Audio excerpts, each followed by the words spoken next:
ආත්ම 100 ගණන් බුදුරජාණන් වහන්සේ වදාලා මහණෙනි එක සතෙකුට මේ කියන්නේ පෞද්ගලික දාන ගැන.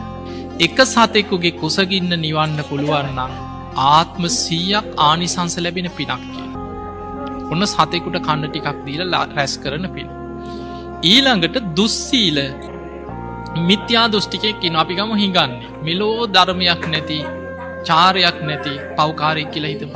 කුසගින්න ඉන්න කෙනෙක් අසරණකමට නෙවෙයි අතපාගෙන ඉන්නේ. යමක්කමක් තියෙනවා නම් අනුන්ගෙන් ඉල්ලනවා. අපි එහෙම හිතලා අනේ පව් කියලා කෑම ටිකක් දෙනවා. ආත්ම 1000ක් ආනිසංසයි කියන. දැන් අපි හිතමු ඒ මිනිස්සයා වැරදි වැඩක් කරනවා නම් ඒකේ විපාක ගෙනියන්නේ කවුද? ඒකේ විපාක ඒ මිනිස්සයා අරගෙන යනාපායකයයි. හැබැයි අපි දානයක් හිත පහදවාගෙන අපි කෑම ටිකක් දුන්නොත් ඒකේ පින කාටද? ඒක Tamanට.